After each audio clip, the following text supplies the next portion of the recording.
Pyramid.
Final Fantasy VII is my favourite series. As a whole franchise, Sonic captivates me like no other, but for a specific multimedia line, then the crown falls to those who fight. My favourite characters and my favourite world. Let it never be a memory, indeed. In the aftermath of the remake series, I had been desiring to do another run of the compilation of Final Fantasy VII, to see how I feel about the original content in a post-remake environment, as well as to get around to the bits of the universe that I hadn't done before. Yet for length reasons, I kept putting this off. It's such a large undertaking when you lay it all out. 4 games, 2 novels, 2 OVAs, 2 recap videos, 1 film and 1 short story.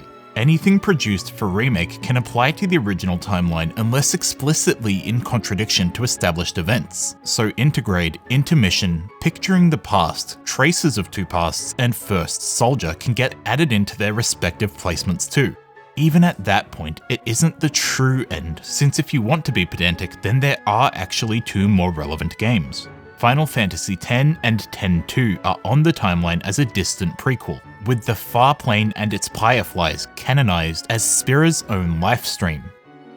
When I was younger, I would replay Final Fantasy VII at least once a year, but as I recall, the last time I played it, I felt the playthrough was a bit forced, so I thought it'd be interesting to let it rest for long enough to fade from memory in order to see how the experience would change. There wasn't really any particular point at which I intended to act on that promise. However, if Ever Crisis is actually going to come out in 2022 as suggested, then I suppose it means the year is now.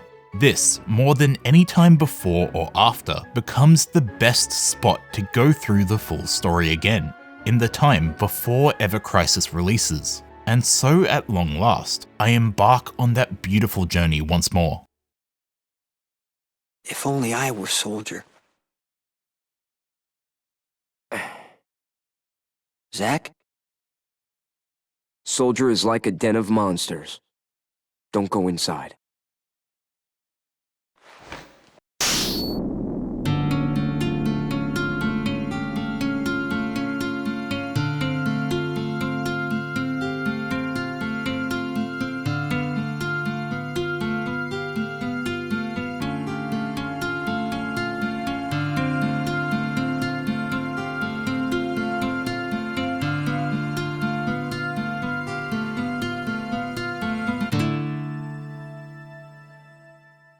In the full timeline of Final Fantasy VII, the earliest parts of its history are the Final Fantasy X games and the recently released First Soldier. However, as expected, the Spira stories are almost entirely irrelevant to Gaia, so I would never classify them as part of the compilation experience. The latter then becomes the start point. It's a very brief backstory before launching into the modern FF7 era though, since, to my knowledge, the only story content in First Soldier is the opening cutscene. It was met with criticism for milking the remake project, but I actually don't dislike the idea of a FF7 Battle Royale at all, since if it's solid enough, then these brand spin-offs often make for interesting YouTube content to watch, and it seems like a good place for them to redeem Dirge of Cerberus' action gameplay. But online games like that aren't really in my area of interests, so I quickly watched the intro without ever downloading it. Being that it's only a 3-minute video clip, there isn't much to engage with, but it is neat seeing visual of Genova's excavation and subsequently Hollander and Gillian's presence in the early Genova project under Hojo and Lucrezia. I think my favourite part of the clip is the glimpse of President Shinra in his younger years, where even from the back it's visible how much his son resembles him. I've always loved how Final Fantasy VII details the characters' families instead of just letting them sprout as character concepts in a void. It's interesting to think about the implication of like Aerith Faramus or Sephiroth Crescent. When one attempts to tackle this saga chronologically, the beginning is actually the largest roadblock, thanks to the 2004 Japan-exclusive flip phone game Before Crisis. A fan remake in RPG Maker came out in the past few years, but for the sake of experiencing it in its intended form, I instead went with the one English-subbed playthrough that somehow exists on YouTube. I cannot begin to imagine how that footage came to light, but it's great that it did, since Before Crisis is secretly really cool. Presentationally lacking, but the game further fleshes out the history of many major players like Rufus, Cid, and Nanaki in significant ways, while not being as offensive in design as many of the later works. Before Crisis covers the largest span of time out of any entry in the Final Fantasy VII series. As a fan, it's fascinating to be taken along to see events such as the rocket launch, raising of Coral, or how Nanaki ended up in Hojo's lab. However, I'm split on the decision to transform Avalanche into such a huge organization. It has storytelling issues with overfixating on its own narrative to make them have a hand in the backstory of every single character. But it's probably still a net positive, since the three leaders make for really impactful antagonists that further populate Gaia. Elf is cool, even if she doesn't actually do all that much, and Fuhito serves as an absolutely stellar villain for this series. The moment in the finale where he's finally so far gone in his glorification of the lifestream that he echoes Sephiroth in calling the protagonist traitor was chilling. Final Fantasy VII is written as an ambiguous story on most levels in order to reflect the real-world discussions surrounding man and his inevitable effect on nature. But as they shift away from that into their own plots, the other FF7 sequels sometimes have a problem with making the conflict too black and white. But since Before Crisis follows the Turks, it largely avoids this trapping. The events of the game are underpinned with the sense that no matter how charismatic they may be, the protagonists here certainly aren't heroes. They're the Turks, those who handle Shinra's dirtiest deeds. This falls more in line with the original FF7's conflict of eco-terrorists against the megacorporation. There is a battle that needs to be fought in order to save the populace, yet no side is actually in the right here. Shotgun rescues Aerith on her days off, and joins with the others as they rush an otherworldly realm to protect mankind from Zirconiade. But neither of those are her status quo. Her job is to be callous and cruel. She shows absolutely no hesitance to the idea of kidnapping civilians for the soldier program, even relishing in the chance to subdue them. Though she does develop a moral conflict over the course of the game like Zack, she ultimately never rejects the company.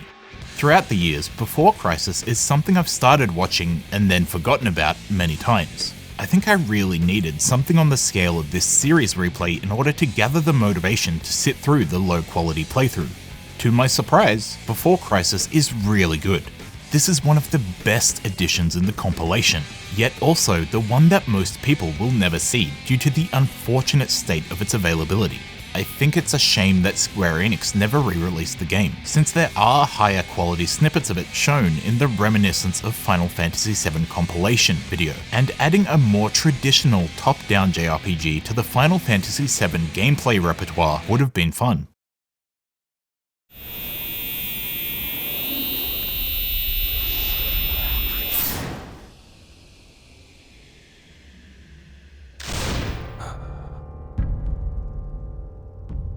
Whether your words are lies created to deceive me, or the truth that I have sought all my life, it makes no difference. You will rot.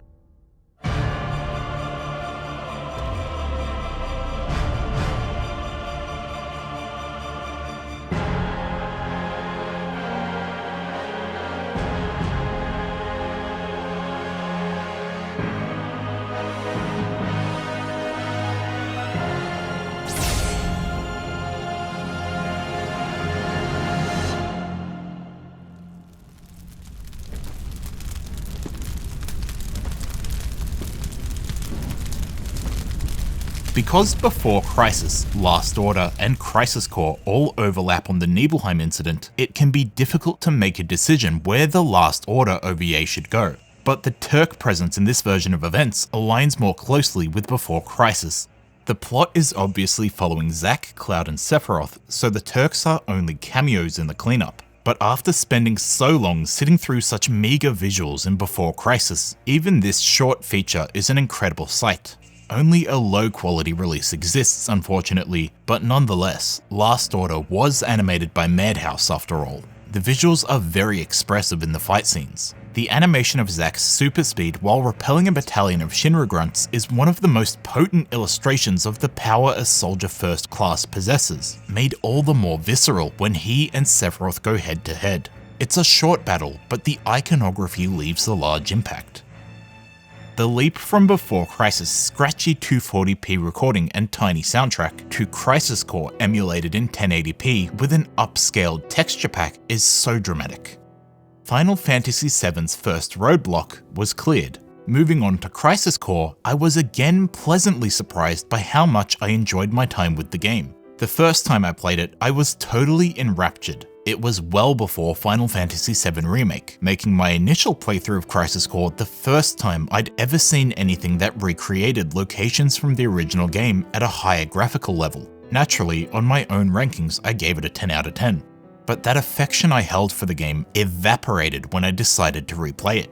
No longer excitedly looking over the fresh take on FF7's world, I was left disgusted by how Genesis and Angeal attack the original narrative. I didn't have the patience to weather the obvious limitations in the gameplay either and skipped most battles until I eventually just cheated to disable them. I'd have dropped its score all the way down to a 3 out of 10. Felt scorned, I did. However, here on my third playthrough, I've unexpectedly looped back around to liking Crisis Core. It may not be life-changing like I considered it the first time, but it certainly is not a bad game and does a lot of great things for the Final Fantasy VII setting. I love the way it interweaves with Before Crisis and Advent Children. Its visuals and gameplay are completely slaughtered by Remake at this point. Yet in narrative, I found myself far less critical of Crisis Core's shortcomings due to the bite-sized nature of the game. The One-Winged Hollander arc is still potentially the most moronic part of the whole saga, but it's also a lot shorter than I remembered. Genesis and Angeal, they are still characters that I think would have been so simple to improve by giving them actual personalities beyond their one-liners. But I must say that they simply didn't bother me all that much this time. And with that somehow reconciled, Crisis Core is then able to fulfill its intended function as a small-scale character piece for Zack and Sephiroth. The DMW slot mechanic is less easy to forgive, but beyond that, I was surprised to find that I enjoyed the combat a lot this time. Having the capacity to skip the DMW reel with the emulator's fast forward makes the active experience a lot easier to stomach. Next up is Picturing the Past from the Final Fantasy VII Remake World Preview Artbook, after which I will have reached Final Fantasy VII again. Crisis Core marks the end of the Shinra era, where the story is told from the perspective of the Turks and Soldier. Ordinarily, that isn't such a big deal since one doesn't really approach Final Fantasy VII from start to finish, so all these new protagonists come after Cloud is already established as the core character. Traversing the saga this way is unique in experience because my mind is accordingly set on Zack instead. He isn't just the flashback character, but the constant presence throughout the opening entries. I'm obviously no stranger to Cloud since he's the face of the series, but when starting the plot from the beginning, it feels weird seeing this random blonde kid pop up wielding the Buster Sword. Wearing it incorrectly, might I add, since Angeal and Zack both show that the blade is supposed to be facing right, even as far back as its original appearance. I think that unnatural feeling is really valuable because it takes you to the ground level of the story. I can empathize with how the characters themselves must have felt unsettled seeing Cloud, whom many of them were familiar with, suddenly show up with a fractured personality and a sword on his back that they distinctly knew was not his. What confusion, what anger and agony must have plagued them. I think, if nothing else, this new sensation would have been the most meaningful takeaway from this chronological replay of the compilation. but it isn't nothing else, since every entry has left me impressed.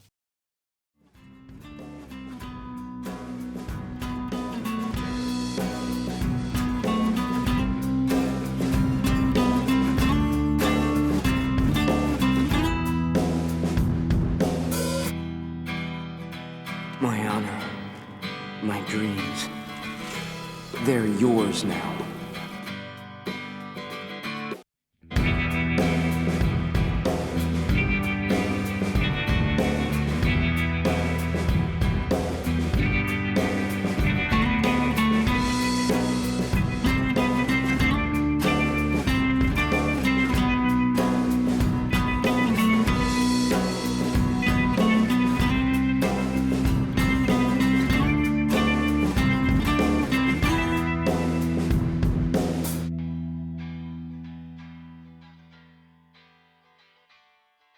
Picturing the Past is a neat little side story that perfectly encapsulates why the extended universe is a good thing. So many more moving parts are added into the world. In this case, it's a closer look at the section of the Shinra company that had been responsible for Aerith's caretaking in her early life, which, by nature, also encompasses the first proper glimpse of Efalna that we ever get.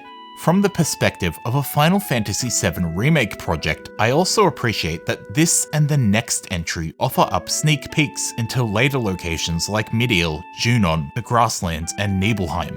The main game takes so long to develop, and nobody could predict how many years will pass before it reaches some of those places, so these shorter stories are an avenue to let us into them early.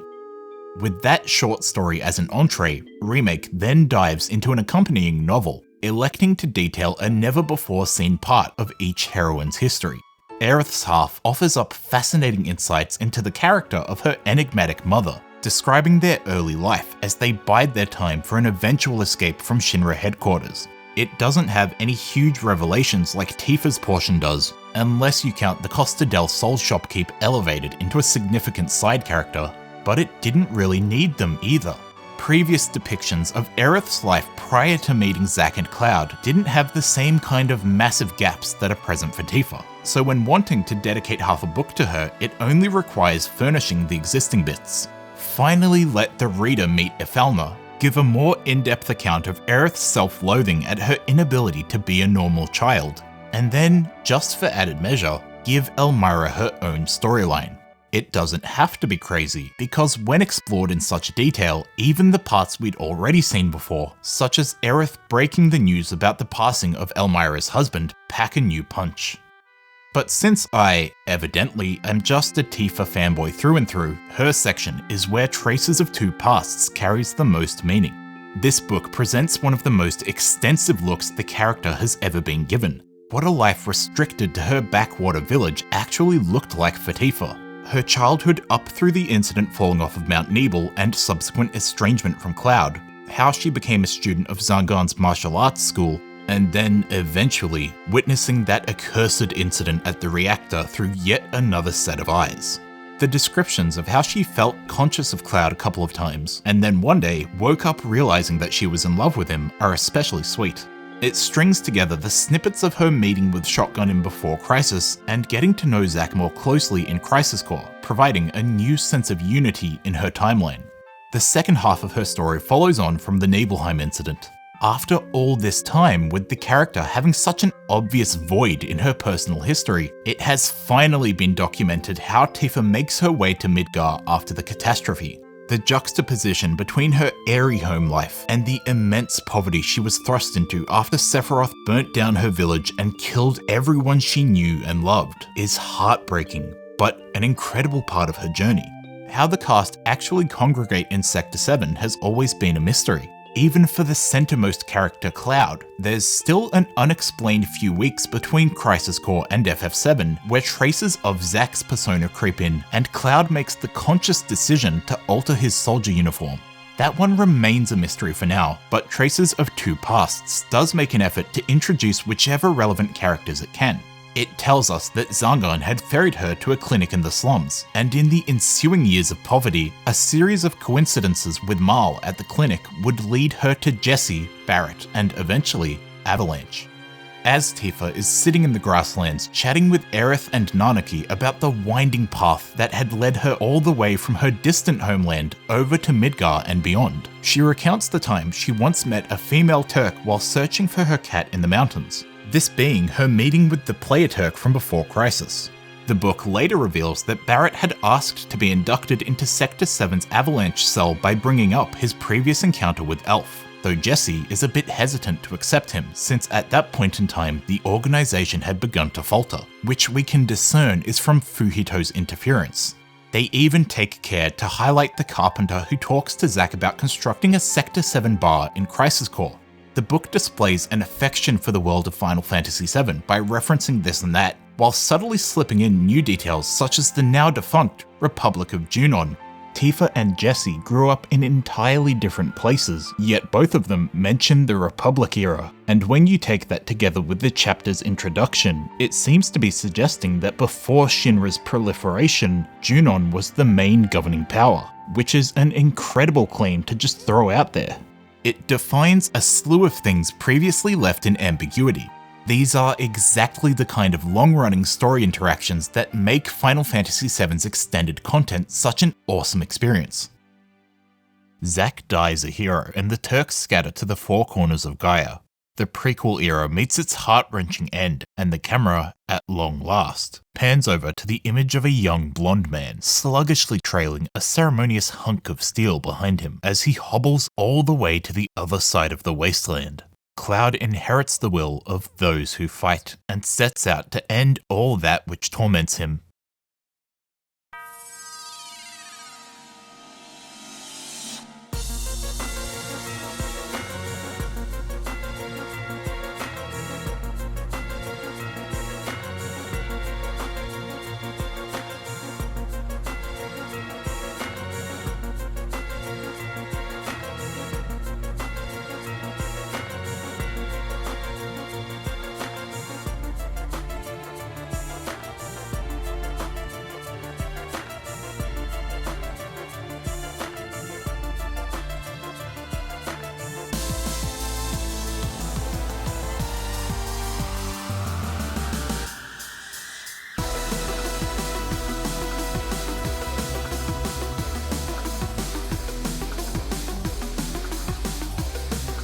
Let's dance, asshole.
Final Fantasy VII, a masterpiece as ever.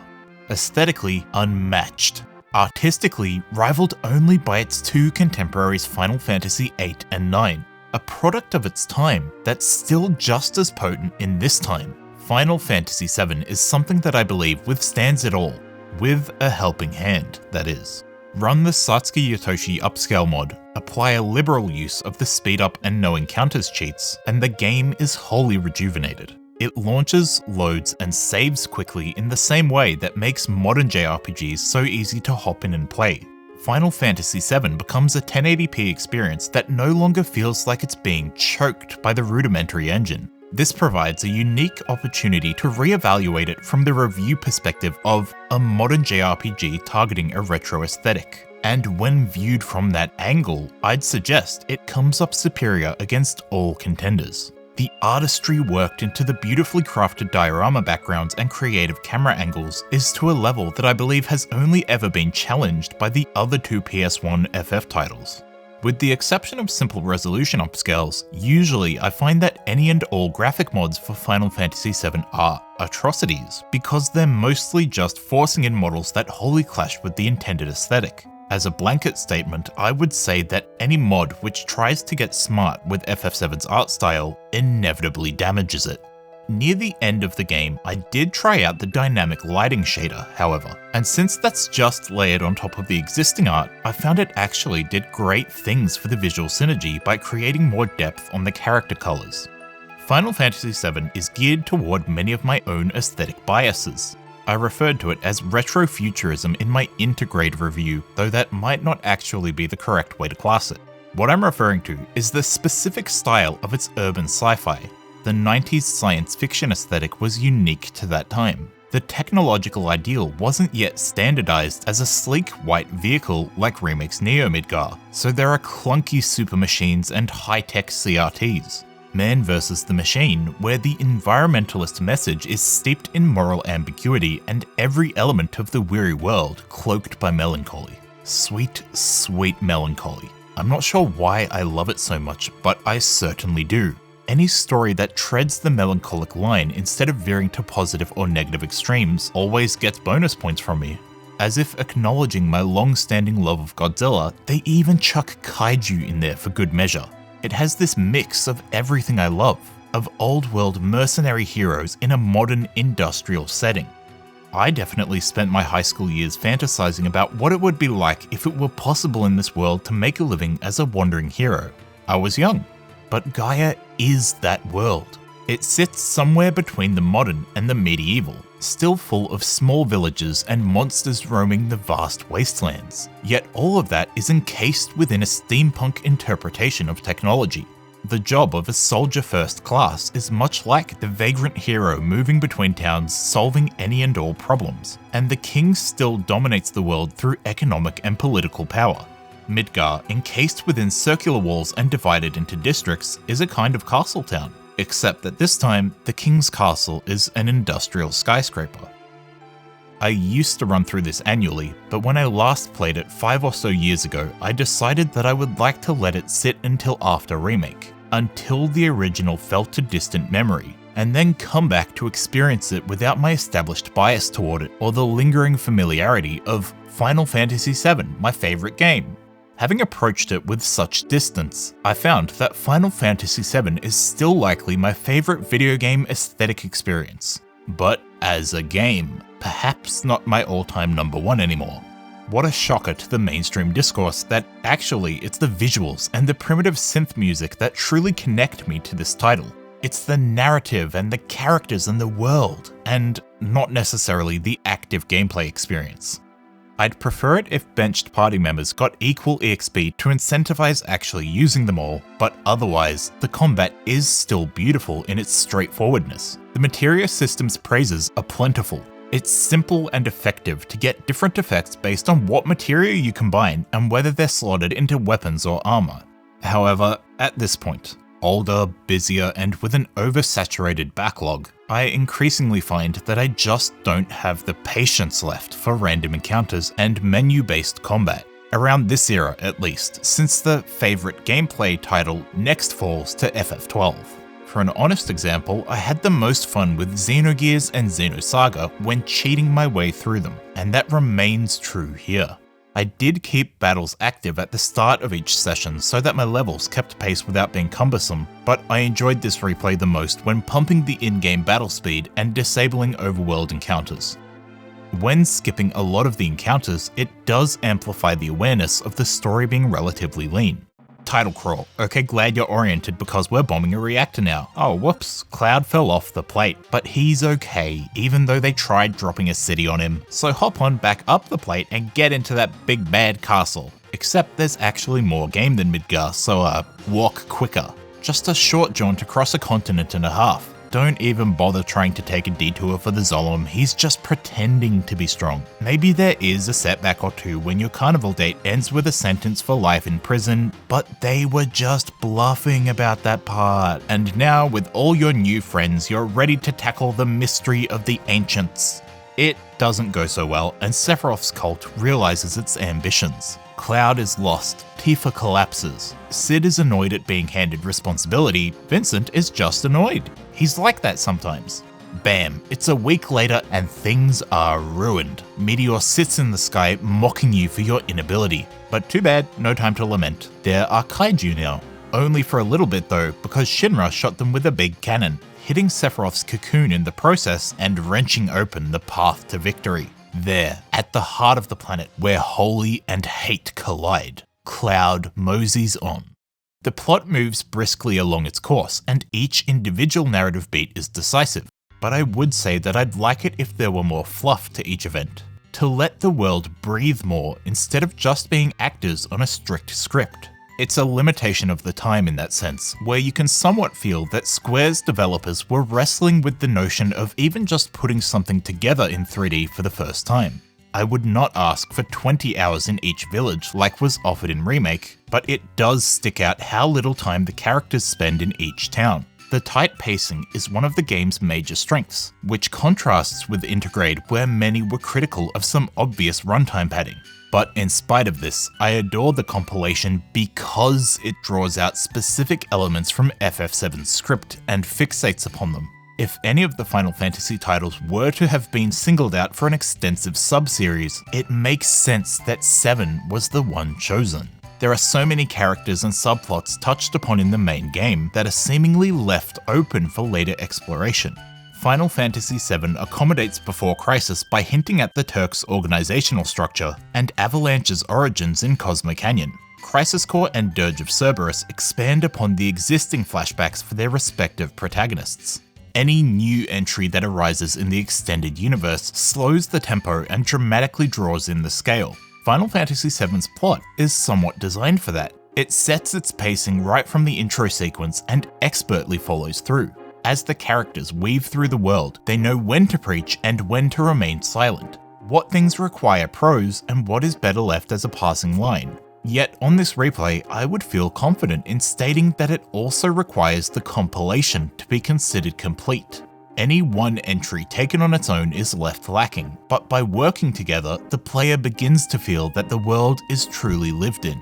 Final Fantasy VII is a beginning framework brilliant in its brevity, yet it also demands holistic elaboration in order to be fully realized. Whether by merit of its story design or merely by fault of the problematic translation, these works squeeze into the crevices of the main storyline. But well, that's because it leaves those gaps in the first place.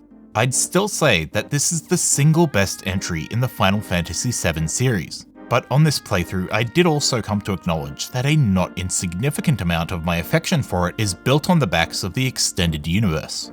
I know that by this point, criticizing the divergence of Final Fantasy VII Remake's ending has become a running point in my discussions of the property, but truly it pains me, because playing Final Fantasy VII again with a comparatively fresh set of eyes has led me to the conclusion that Remake, with its compilation style of action, hugely expanded locations, and more natural dialogue, really should have become my new favorite game. Taken as an isolated experience, and especially with the massive saga Remake will slowly become. That is the world and the people that I so adore here, given the proper amount of time that I want from them. It can't be helped that in a post-Intergrade environment, I so often see two scenes reflected in my eyes. The game actually before me, and the imagining of what these moments will look and sound like in Remake. What a fascinating experience this replay has been. In some sense, it may be argued that I have pulled away from it, since this is the first in a long time that I have suggested I do not wholly love and worship this title. But in doing so, I also walk away revering it more than ever. Final Fantasy VII's personal status was something which I could never define with any specificity. In the past few years, I feel like, perhaps catalyzed by my descent into madness alongside Love Live Sunshine, my ability to reflect on, review, and engage with media has grown explosively. My adoration of Final Fantasy VII has not been damaged, but rather I've taken it out of its protective cage, and its murky favorite media of all time label has become galvanized with a more concrete set of praises. I come away loving this more, approaching it now equipped to truly verbalize why and how I love Final Fantasy VII for its directing decisions and the way its story design, surprisingly, accommodates all the later deep dives. Its place in the history of Gaia. It is the directing, it is the gorgeous graphics, it is the sound design and the characters and the setting. The combat is something that I tragically seem to have grown out of. Or maybe it's that by the 10th playthrough, I get it. I got it 8 years ago. And even as someone capable of enjoying things many times over, I've clearly eked as much runtime out of this as I possibly could. It's unavoidable. But that's a shift in personal preference and not any kind of mark on its quality, because I still recognize the merits of this particular ATB formula and hold it in high esteem. I've just had too much of it. Final Fantasy VII, right from the moment you boot it up, excels in every element of its production. There was a lull last decade where it seemed it may be left behind by the genre, but through the preservation efforts of modders in the fandom, that technological inadequacy is rendered moot, and Final Fantasy VII, contrary to its common reputation, is better now in 2022 than it had ever been before. If it was a masterpiece then, it's a marvel now. Despite the murky reception that seemed to plague each new release, the only two pieces that were ever thrown out of the canon are Last Order and Maiden Who Travels the Planet. The Last Order version of events was simply overwritten by Crisis Core whenever they overlapped, but with this short story about Aerith, it's easy to see a reason as to why it was made non-canon. To its credit, yes, it is an interesting read. This is a much more in-depth interpretation of what Aerith's time in the livestream may have looked like compared to that later scene in Case of Livestream. The Sea of Marco is portrayed as a space where time has no meaning, so by restoring distant memories to her, this chapter also becomes a rare instance of Aerith acknowledging her father, Ghast Faramus, defending him against the mockery from Hojo's spirit. Within this setting, she gets the chance to sit down and chat with some lesser explored characters like Dyne and President Shinra. Flowing through the stream, she eventually meets and then reconciles with Zack upon learning the reason he never came back was his own death, which is an interaction that meant a lot as a fan. This serves as a very good lead-in to the resurfacing of their souls in Advent Children. It shows that the two of them are both awake and capable of finding each other. Interestingly, it also seems to be the largest contributor to Aerith's characterization in Intergrade, where she stands as a sage in opposition to Sephiroth, and also mentions concepts such as the whispers of the planet or the non-linearity of time. But it also undermines her original characterization a bit by making her super head over heels for Cloud, almost as if it were her sole character trait. What's always made Tifa and Aerith's dynamic so engaging is how their appearances belie their personalities. Tifa, despite her sporty appearance, is rather reclusive and often retreats into her shell, while Aerith is actually the energetic one constantly flirting with Cloud despite being the game's church girl. This story goes too far, however, and frames Aerith's interest in Cloud as her be-all end-all motivation, coming across as a doe-eyed subversion of her original depiction. For a fan, it's not a bad thing to read through and keep in the back of your mind for the dreamlike image of Aerith's afterlife, but the actual plot probably isn't relevant anymore. Adjacent to Final Fantasy VII, one would now find the remake games. Being already versed in Final Fantasy VII's extended universe, I felt that I'd spotted most of the references that manifested in Intergrade, but revisiting the compilation let me take more comprehensive note of what things have been carried forward. Characters, concepts, and shot compositions, all of which integrated with such love that it leaves me baffled afresh why the game chooses to diverge so dramatically in the Unknown Journey ending. Going through every line of dialogue in the original game again, there were a number of points at which it reinforced my hesitance toward accepting Remake's supposed time loop, namely that I still do not believe it happened. Sephiroth has always been this person. He wanders the lifestream and soaks in its grandiose knowledge. Wanting to shape the future in his own image is not a new trait for the character. I believe Remake is just expanding certain elements of the original script, and parts onward will still play out according to Final Fantasy VII's ordinary sequence of events. Perhaps it's just that Sephiroth's "and now I will create the future" line is blown out into this big messy arc, which I anticipate will still resolve at the same final destination. During the production of this script, I had a look over the Final Fantasy VII Remake material Ultimania, noting that in the storyboard segment, it refers to the final shot in the Edge of Creation scene as Cloud standing before the universe of death. I didn't exactly doubt myself given the way the scene so centrally frames them, but it confirms that the galaxies do indeed stand in for some kind of symbolic force which Cloud will eventually have to choose between. Interestingly though, the snapshots of the storyboards selected for the Ultimania don't address the other galaxy at all. The white one is dubbed the Death Place, rather than the sinister red. I'm crossing wires here, but speaking of that scene, with Dirge of Cerberus fresh on the mind, I'd be willing to use that to alter my prior interpretation of the Edge of Creation imagery. Its red nebula was something I said my current guess was likely to be either the Omega weapon or Genesis, and dismissed the possibility of it being Chaos. Just for reference, the Material Ultimania's Timeline of Midgar does mention Genesis Coup d'etat by name, unlike the World Preview artbook. Genesis is still undeniably in the mind of the producers. But something more immediate that I did notice long ago, even if I decided it probably wasn't that important, is that when Sephiroth absorbs Meteor during the pre-battle cutscene, he takes in the negative life stream that forms the basis of all the sequel content. Sephiroth, Jenova, and Kadaj are all linked into the negative life stream, so it might be nothing Dirge specific. But I also would not be surprised to see Remake expand the cryptic Chaos files into a core plot thread. Between my three present guesses for the identity of the Red Nebula, I do think the presence of the corrupt lifestream makes it subtly lean in Chaos' favour. Looking at Remake with realistic expectations, I think those galaxies will turn out to just be the two warring incarnations within Sephiroth's mind. The normal one from the main part of the story, and the unknown that asks for Cloud's help in the end, since it was noted that the White Galaxy is based on the imagery of Sephiroth's wing. Standing at World's End, these are, I suppose, Sephiroth's wings of light and dark spread afar, as foretold in Loveless. But I will still hold out hope for Minerva and Chaos, because frankly, I just want the Compilation coherent plot to be more ambitious than that. I'll talk about this in more detail later, but retreading Final Fantasy VII's full history, the big winner was Sephiroth. I feel like I've paid much more attention to the character this time.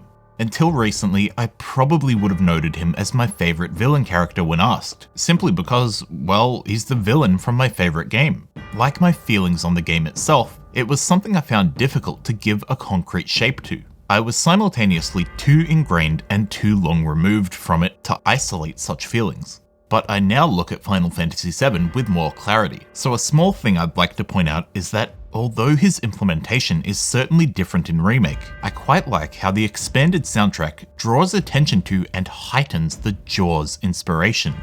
In the original game, that influence manifested in his comparatively light screen time, but in Intergrade, Sephiroth is too popular to attempt hiding him again, so instead they up the terror in his musical themes, more frequently using the opening bells as a tone setter similar in function to the Shark's iconic strings. The strings that mark the beginning of Jenova Quickening even use the same arrangement. But put Remake back to sleep for now because it'll be like 500 years before the last game is reached, yet we've already seen the Jenova War reach its conclusion long ago. Sephiroth was felled and the characters closed out that chapter in their lives. But Meteor still rained down, and when the life stream itself had angrily tore from the Earth to intercept it, that brought a curse of its own.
Certainly, without its intervention, mankind would have perished, but that isn't the same thing as it deliberately saving them. The planet had protected itself, nothing more. Before dissipating, it had massively shifted the terrain to impair trade and communication, and sowed the seeds for the geostigma pandemic, considering the nuclear imagery of Mako perhaps to be understood as symbolic implementation of radiation poisoning. It was a hope laced with ruin, because maybe the planet didn't care that much about them after all. Conceptually, and perhaps even literally, if we consider Minerva's presence, a god had been roused, and what it desired was only to shut up those who were pestering it. Midgar crumbles beneath its weight. Shinra's kingdom collapses. With the Conqueror suddenly now vanished, society is thrown into total disarray. Life around the world unequivocally changes in an instant. The heroes understood what happened and why, so they're afforded some kind of advantage in the new world, but most of the populace is left scared and confused. It's thus incredibly valuable to receive this kind of side story viewing the events of the main game from the perspective of an unrelated bystander. The anime depiction of meteor fall is terrifying, reinforcing the ambiguity of Final Fantasy VII's resolution. You feel more strongly than ever that the main conflict was ultimately just a drop of water in a much larger stream. That when the planet rouses the life stream to attack Meteor, it does so truly without care for humanity. Were it up to me, I would have selected any case other than Denzel's for this anime adaptation since it doesn't offer up a huge amount of fresh information. There are a handful of new characters like Rix and Gaskin, but even so, we already saw most of these events through Advent Children's flashbacks. Tifa's piece would have been more meaningful since it explains how she came to consider herself a family with Cloud and Marlene, as well as Cloud's pain resurfacing when Elmira requests the Strife delivery service to send flowers to Aerith's resting place. Their relationship is strained as a result. Although she loves Cloud so desperately, Tifa's lingering feeling of self-hatred leave her unable to stop him from running away as the story leads into the film. The history of how Edge was established in Rufus's entry has a lot of worthwhile information too. Episode Denzel isn't the only part of that project however, since all major characters get a focus in the full book of On the Way to a Smile. I've read the fan translations for this in the past, but I like being able to get my hands on an official localization for the sake of authenticity and merch. These are great character pieces which engage with each of their arcs in the original game, just briefly enough in order to illustrate how each person decided on a new direction for their life.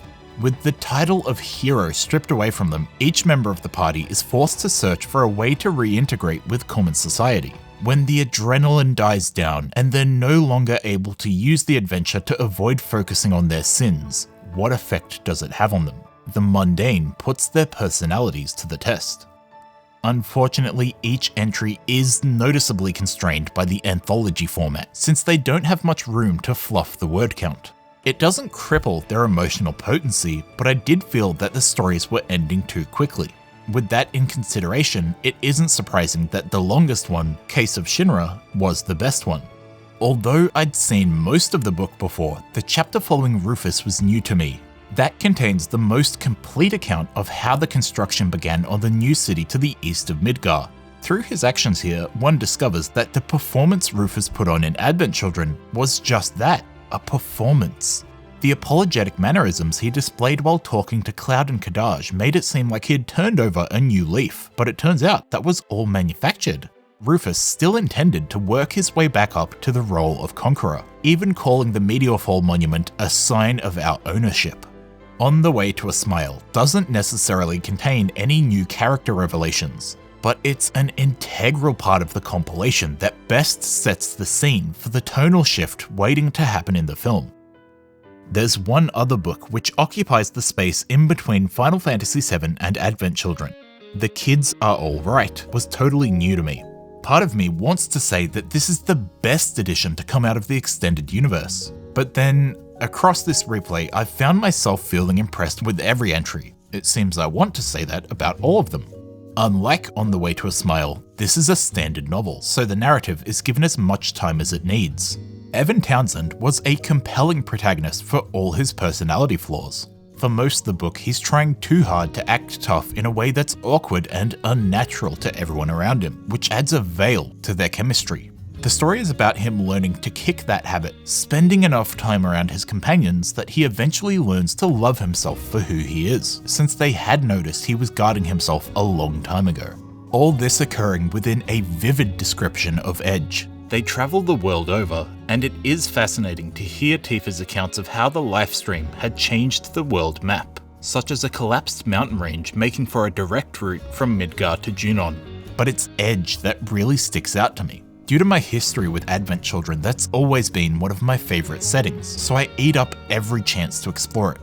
A huge part of me laments that I didn't read this back before the release of Final Fantasy VII Remake, since I can only imagine how incredible it would have felt to see their glow up if I had recognised Kyrie and Leslie from this side first. They're granted much more screen time in The Kids Are Alright than they are in the game, so I really came to appreciate their presence.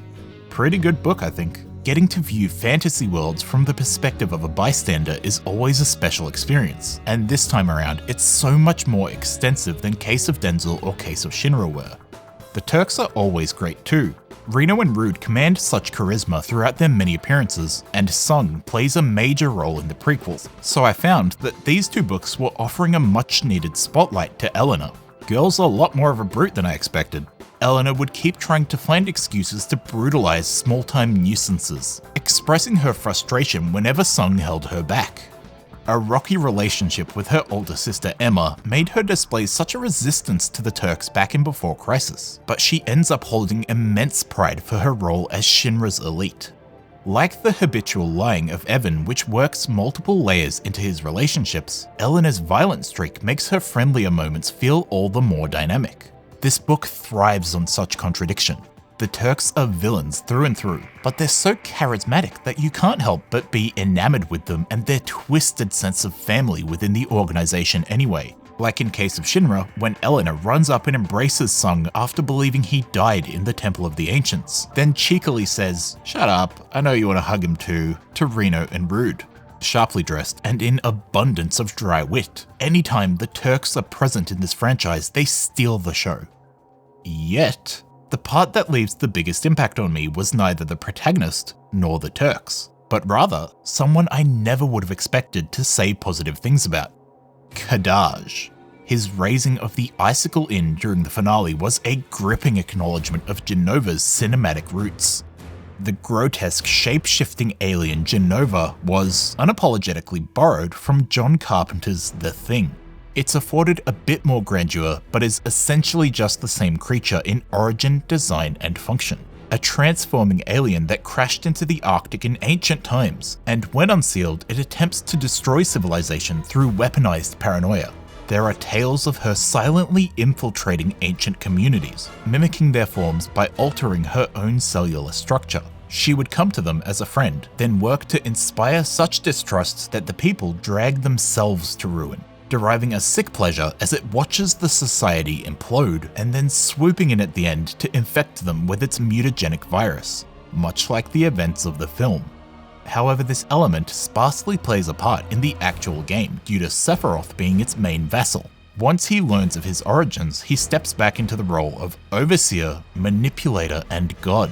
He commonly manifests his form by overlaying on the reunion cult, but it only happens once or twice that he takes the face of someone else to trick the party. It's a situation where he's simply too iconic for Final Fantasy VII to realistically obscure his character design. So most of the time, his Genova-induced shapeshifting means making other people look like him.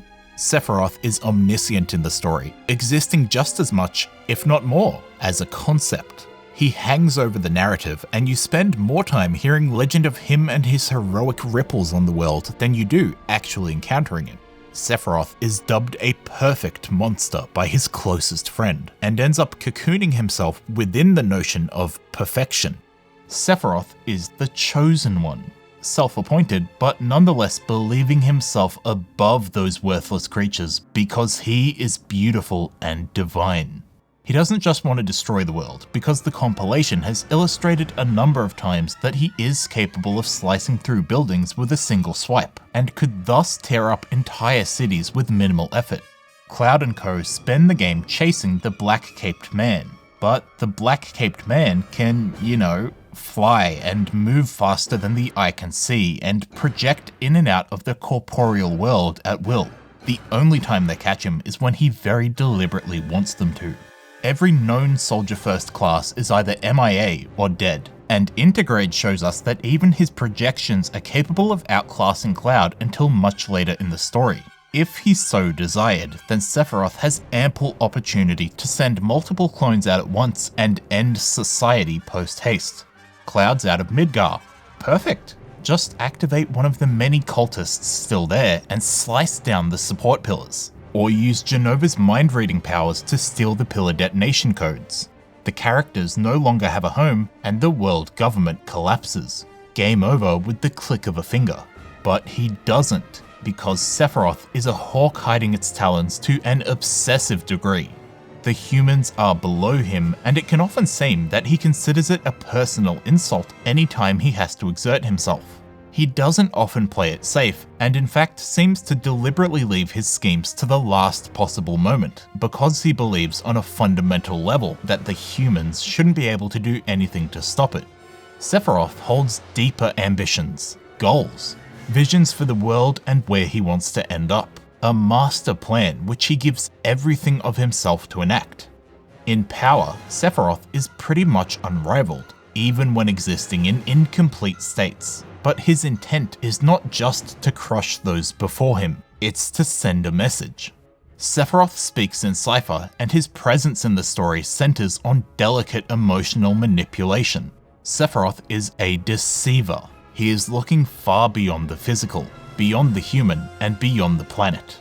When he casts his eye upon the Markoroids in the Mount Nebel reactor, Sephiroth sees himself reflected in their monstrous faces. His connection to his species is severed in that moment. He falls into the abyss and starts to look for truth in places that he surely knows he won't find it, which, over time, solidifies into a form of manufactured madness. Sephiroth's goal isn't purely violence for violence's sake, but rather that there is some kind of self-affirmation that lay at the other end of all the slaughter, which he wishes to grasp. The contradictory peak of solipsism, accepting pride and humiliation hand in hand by guiding himself toward the place of becoming truly alone. It is still very much a matter of personal pride for him, of asserting his individuality and twisting his logic in order to believe that his sinister works are just. But Kadaj has no such beauty. He doesn't have any of the secretive knowledge that Sephiroth constructs his character around. Only an overwhelming physical strength gifted to him by Jenova's mimetic legacy. So here, Kadaj fights in a way that fits the description of the invader, a shapeshifter causing strife by visiting them in the visage of their loved ones. It's written in a way that plays up the horror elements, and particularly selects to have this happen in a snowy region as homage to the film's setting. It's very cool. I additionally appreciated how Black Water is turned into Kadaj's individual character theme by discovering how this book introduces him as the negative life stream that had risen from a spring and stolen its first form from Kyrie's mind. Kadaj himself is the Black Water. The book establishes that Kadaj, Loz, and Yazu are actually the names of Kyrie's old gang of friends, whose reckless anti-Shinra actions somehow culminated in a fire that took the lives of themselves and many others who were trapped in the slums. So if she remains relevant throughout Remake, I anticipate we will be hearing some very peculiar names from her before long. Kyrie is the first person that the remnant of Sephiroth encounters, and so her memory is picked for his initial identity to arise from. Song instantly recognizes his aura, and the terror of being cut down by the silver-haired soldier grips him. but Kyrie perceives him as her old friend. It's noted that the original Kadaj had orange hair, and considering there's only one other orange-haired guy in the whole compilation, part of me wonders if that's a connection to be made as well. Such things do apparently center on Kyrie. I've long said that the remnants of Sephiroth were the biggest embarrassment in the compilation's long laundry list of terrible decisions, far more than any Genesis or Vice ever was. For the other two, still, get them out of my sight. But this book, and his appearance during my brief stint playing Opera Omnia, have done a surprising amount of legwork toward making me appreciate him. Kadaj, being more monster than man, offers new possibilities in the story, and it is because he exists on a level so far below Sephiroth. Looking at all I had to traverse to reach this point, it's impressive how much content Final Fantasy VII has accumulated. I remember back when my mind still registered it as just FF7 and the sequel Advent Children, but now it veers out in all directions, and even moving from the game to its accompanying film requires 2 books as prep work. Despite its much contested discourse, I found myself enjoying everything throughout this revisit to the series. Advent Children was not one to be overshadowed by those around it. I have always adored this film and felt a personal connection with it, which has not faded even after such an expanse of time. My love of this film is what hooked me on making these videos in the beginning. Revisiting it, especially in its proper context like this, I was able to reaffirm that I do indeed like it. The character performances have some shortcomings that are well documented by now, and having gone so long without rewatching it, I think my growing frustration with Crisis Core had started to creep into my feelings on this matter. But no, not only did I discover that Crisis Core is back on my good side now, I also still adore Advent Children. The artistic experience of the film is rock solid. The lush music accentuates all the pretty shot composition, and the fight choreography is so creative. There are many memorable cinematic set pieces. An abundance of sweeping landscape shots and epic battles populate the viewing session, yet it isn't afraid to wind down for introspective exchanges such as Cloud and Vincent discussing whether they can actually qualify for forgiveness, or Marlene's opening monologue where she recounts the events of FF7 from her perspective while The Promised Land plays in the background. That may be my favourite song added through the compilation.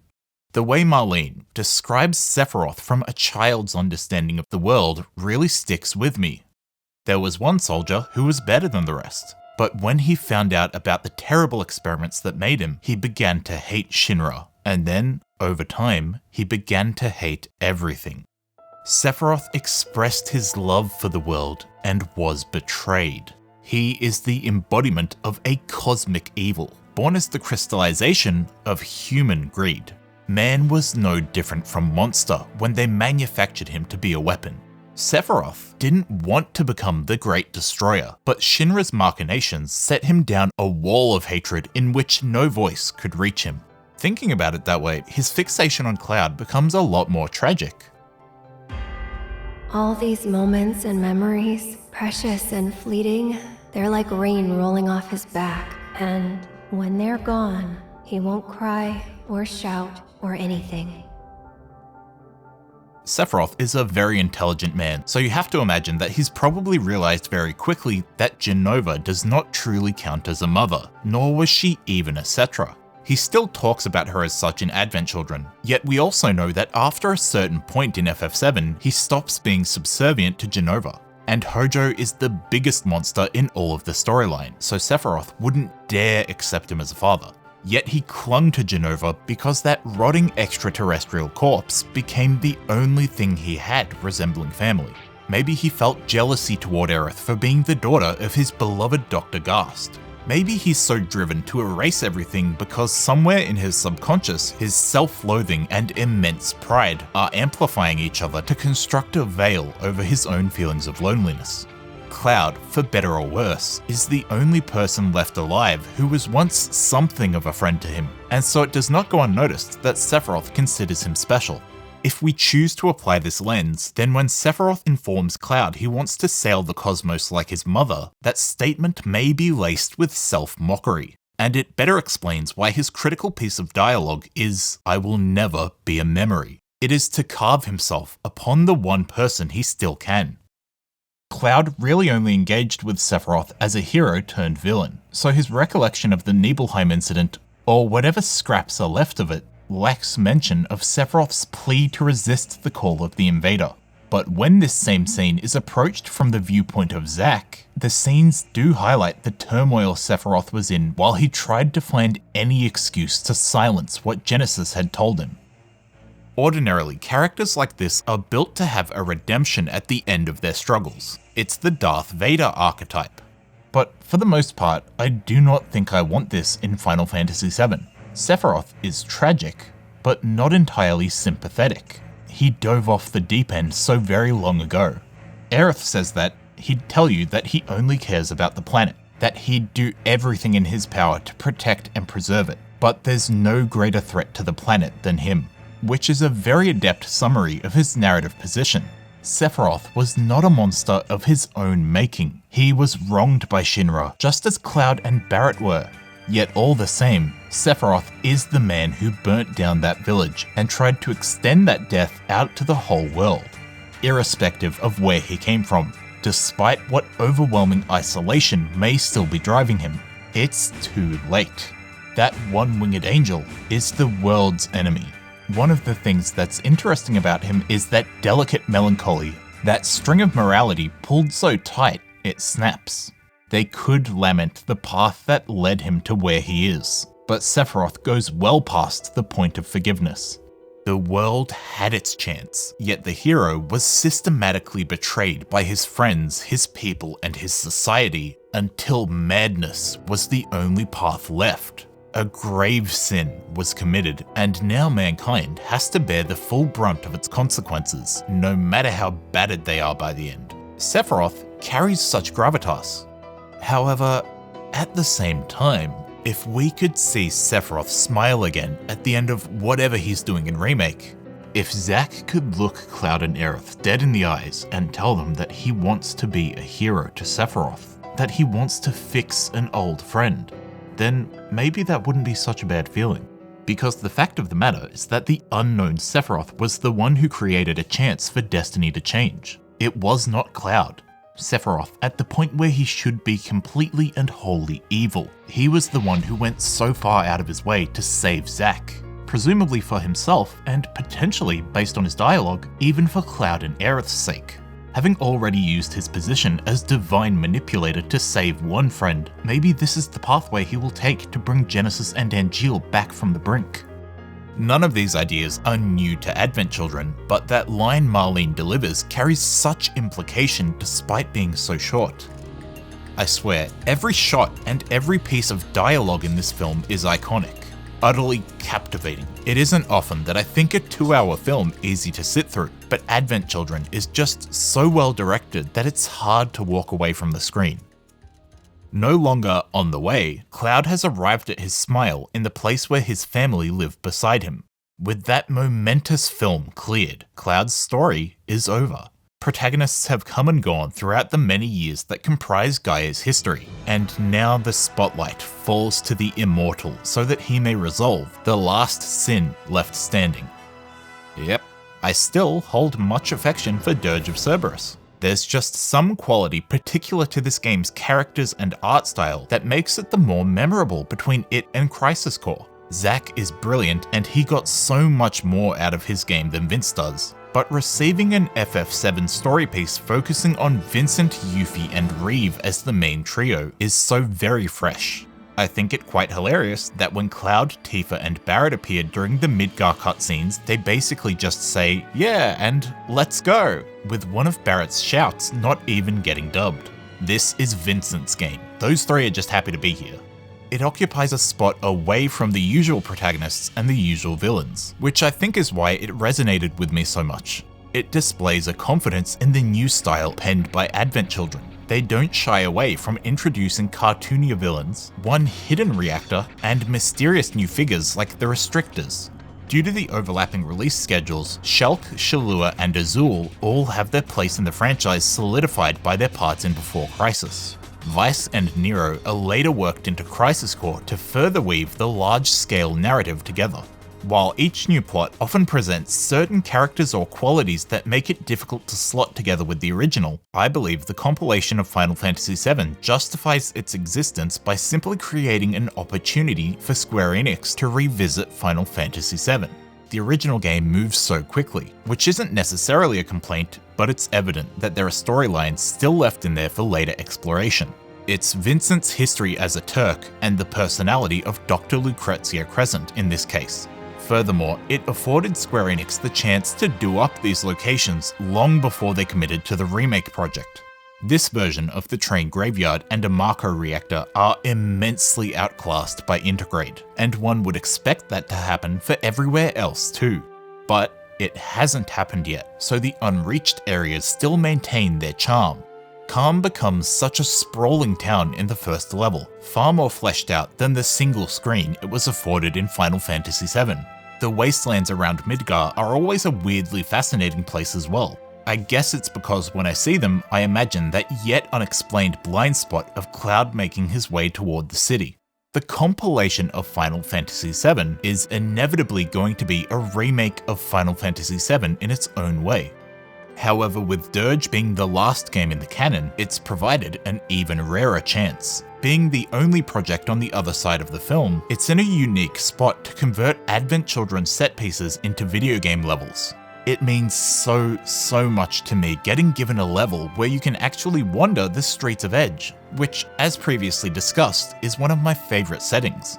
Being allowed to explore the Shera airship and the WRO headquarters are just icing on the cake. Additionally, speaking of fanservice, Dirge is just about the only place in the whole compilation where the connection to Final Fantasy X carries even a smidgen of relevance. Bahamut Sin evidently has some unspecified biological link to the Spiran Terror, but the narrative never cares to acknowledge it. It's only one throwaway line in Dirge about the Shera's power source being some ancient technology where they do anything with that connection. The insinuation is that the airship is powered by an unearthed Machina engine. The Omega weapon's rigid stature and the unexplained mechanical appearance it presents when VII merges with it for the final battle make me curious if it's intended to be a Vegnagun-class Machina itself. Vincent is cool. I especially like how his Chaos form has been redesigned to look like a tokusatsu villain. Soundtrack is great, possibly the most underrated Final Fantasy soundtrack. The gameplay's not outstanding obviously, but it serves its purpose well enough and does leave me very excited to see how they'll adapt it for Vincent's eventual moveset in 7 Remake. Deepground's personalities leave much to be desired and there's just not really any way around that, but I do respect what the story does with them. Deepground are just about the only part of Final Fantasy VII to not be tied back to Genova. And even more pressing is that I'd consider them a positive addition for placing Shulk into the lineup. It is a very tough competition against Fuhito, but I would say that Shulk scrapes out the win. She is, to me, the single best character introduced through the extended universe, whom genuinely feels like she would serve an integral role in the main party dynamics. And I mourn that with the saga's closure, there will be no sequel that shows her off in a more casual light. It's nice to spot her relaxing with Nanaki on the steps of 7th Heaven, but I am desperate to learn what kind of chemistry she would have with Yuffie and Tifa. Cloud, as a fellow stoicist turned slightly more emotionally open stoicist, would surely nudge her to be more open in his own way, to which I think she would not even notice. And I can already see Marlene stepping up to take charge of her as some form of younger older sister. I suppose at this point, I can only pin my hopes on the unknown journey. If Zack's fate can be altered and the future remnants of Sephiroth permitted to explicitly channel their will into the Whisper Trio at Destiny's Crossroads, then please, Square Enix, find some way to get Shulk into the party early. I need it. I need it so bad. I would even forgive the blasphemy surrounding the surviving Zack fair if it ended up being the avenue to get Shulk into the main group. It's all too easy to laugh Deepground off stage, but I reckon they do quite a few good things for Final Fantasy VII. The organisation itself makes good on a long-standing homage. Now, I once made a video wherein I mentioned 2 of the most central influences on Xenogears being Final Fantasy VII and Mega Zone 2-3. But despite the intrinsically interlinked story design of the two games, Megazone carries no particular relevance in the release version of Final Fantasy VII's script. The only place you could really still point at it and say Megazone is the fixation on motorbikes, especially in Advent Children. However, here in this game is where they finally enact that planned homage in a major way. One would find the town of Deep Ground hidden below the Shinra skyscraper. It houses a vast city with architecture replicating that of Midgar, yet the town is wholly abandoned. No life to be seen anywhere other than the soldiers who come down to meet you. Watching over the ruins of the city, stretching from floor to roof, is Mako Reactor Zero. The location design is thus referencing the Undercity from Megazone 2-3, a title which had also been massively influential on FF7's sister project Xenogears. All in all, Dirge of Cerberus, pretty good game. The combat's not super engaging, but that actually kind of works in its favour since it won't demand enough concentration to get tiring. This complements the game's short runtime to make Dirge of Cerberus an experience that I find very relaxing to dive into for a few days. This is absolutely a comfort food game.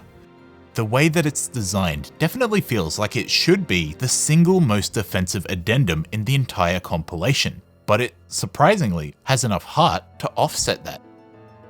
It isn't necessary at this point since there's nothing new contained within, but the reminiscence of Final Fantasy VII compilation recap video is how I chose to close this out.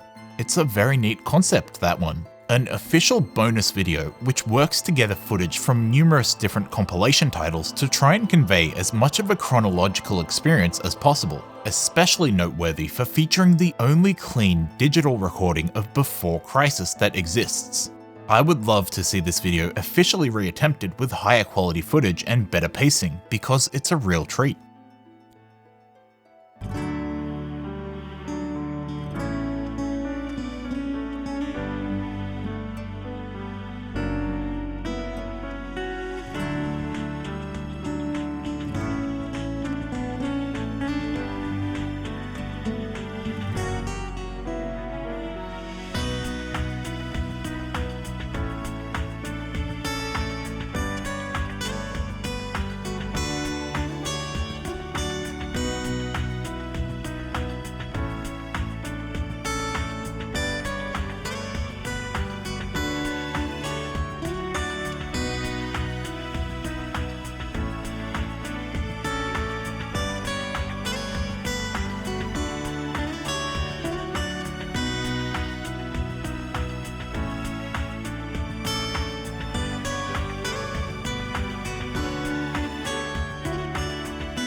And so ends my visit to Gaia once more.